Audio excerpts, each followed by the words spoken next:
What's up guys, welcome back to the channel. Today we're gonna plant a gold rush apple tree. This is an apple tree that is resistant to fire blight, which is why we're gonna plant it, because as I've said in previous videos, we've had a number of apple trees that have dealt with fire blight, and so we're trying to combat that by genetics essentially. So we're gonna give this one a go and show you exactly how we plant an apple tree in a back to Eden garden. We're buying all dwarf rootstock apple trees and we're spacing them 15 feet apart. All right, so first things first, I'm gonna rake back these wood chips. We do not plant in the wood chips. We're gonna rake them back. And once again, as we showed you yesterday when we planted our Encore peach tree, it doesn't take long as we rake this stuff back for you to see just how well broken down and rich this soil is. Like, this is what you call black gold. This is exactly what you want. You can see worms in here. The soil is moist and it's very dark. This is exactly what you want.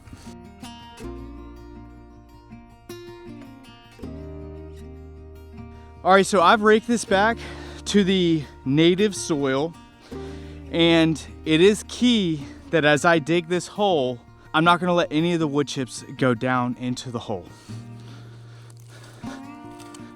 But again, you can see just how rich this soil is. This doesn't look like this outside the garden where we don't have the wood chips.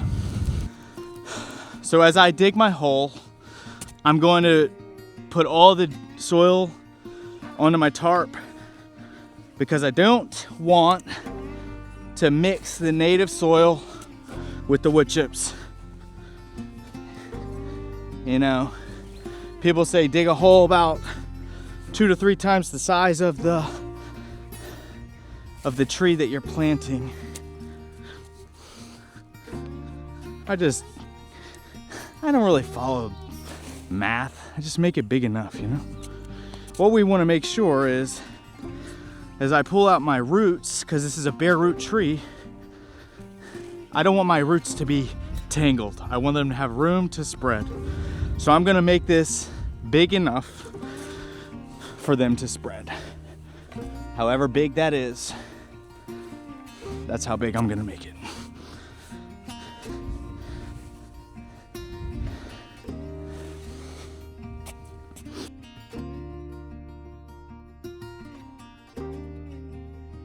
We got these in the mail 2 days ago, actually.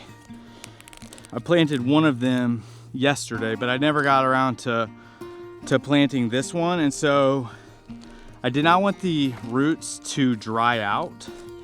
So I got some paper towels, damp, wrapped them, and put them in a bag just to keep these roots from drying out. As you can see, this is a bare root tree. And right here, if you can get a close-up of that, you can see the graft, where beneath this grafting point, we have a dwarf rootstock. Above this grafting point is where we have our variety. So this is the Gold Rush apple on a dwarf rootstock. And so what this rootstock does is it prevents it from becoming a full-size apple tree, which is not what we want, because we want to have several apple trees, not just one massive apple tree. And what's important when we plant this is we want to make sure we don't bury our graft. If you watched the video of us planting the peach, it was the same deal. We're going to fill it back in about 2 inches beneath our grafting point. Again, we're not going to bury our graft. We're gonna bring it back in, pack it in. All right, so we have filled back in our native soil, and look, I don't do any soil amendments. This is native soil. And what we believe using the Back to Eden gardening method is that by having the wood chips down, it's going to enrich the soil over time. So I don't need to amend it. I'm just going to let nature take its course. And the longer that we don't disturb it, and the longer that these wood chips continue breaking down and we continue to fill them back on top, the soil is going to enrich itself naturally, and it gets better the longer that you do it. So I've planted this directly back into the native soil. I've left about 2 inches beneath the graft of our soil line here. And now I'm just gonna water it in. I'm gonna give it a good deep water one time, and then I really don't water them too much after that because, again, the wood chips hold moisture in the soil very, very well. Even now, we haven't had rain in a while, and this soil is already pretty moist.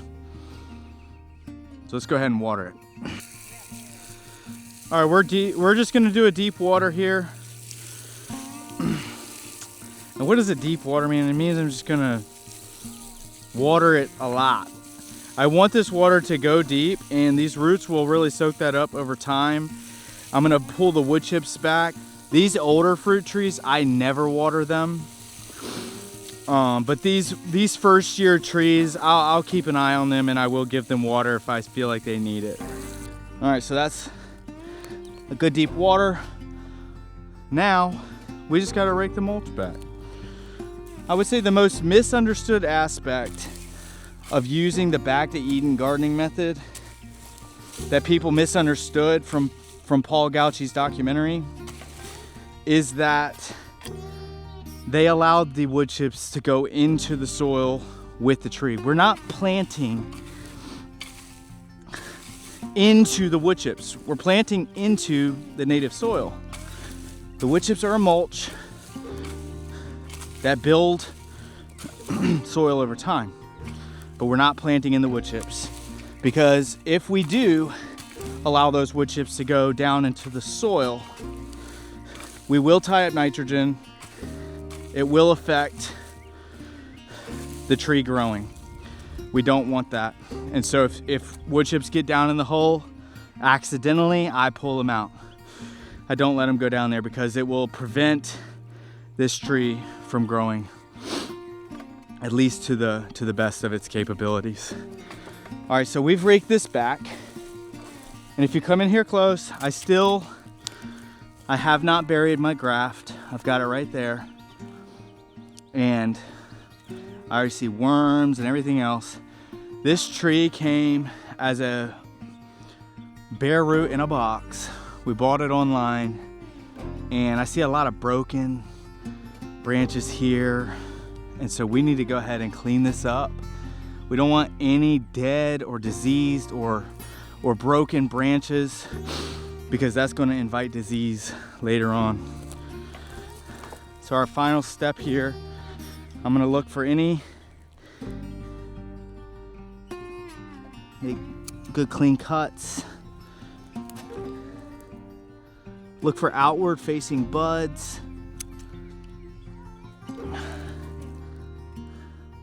One thing to note, these trees take many times years to produce fruit. So right now, while I'm just getting it going, I'm not thinking about, oh, I don't want to cut the branches because I hope to get fruit. I'm pruning this to build the right structure for us to get fruit in the long run. Apple trees produce fruit on their lateral branches, so anything going up is completely unnecessary. Also, if you're thinking like, oh man, there's like cutting so much off, well, you know what the number one stimulant for a fruit tree is? Pruning. So by me pruning this, I'm actually stimulating growth.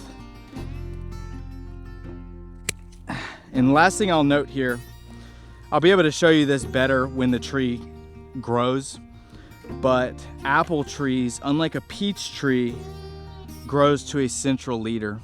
with lateral branches coming off of it. So that's how we're gonna prune it. We don't want, like if this branch were to start this year to just grow straight up, I would wanna train this back down. Sometimes we'll use line and we'll tie it to the ground to just keep the branches from going up, because naturally a lot of times they just wanna shoot themselves up, and we wanna hold them down because that's gonna be the best way for us to get fruit later on. So yeah, that is a pretty simple planting of an apple tree in the Back to Eden gardening method. We believe that the Lord is the provider. We've had a lot of disease. We've had a lot of failures in this garden. And so this year I would say is the first year that we're really relying on our faith more to get fruit from these trees, because it's a challenging process, and there's lots more that you need to learn than just watching YouTube videos. You get out here and you kind of never know what you're gonna get in the garden. And so that's where I believe that the experience of just doing it is very important, because our property is different than any other property. It's totally unique, and we're in the mid-Atlantic, and it's very humid. We get very hot Marches followed by freezes in April. So it's a strange climate, and what we're doing right now is we're learning what grows well here based on what we've already had in our area. This Gold Rush on paper should be a good variety for us. It should dodge a lot of that, a lot of the late frosts and freezes that we get after blooms happen, and it's highly disease resistant. So follow us along. We will keep you updated on how this thing is doing, and thanks for watching.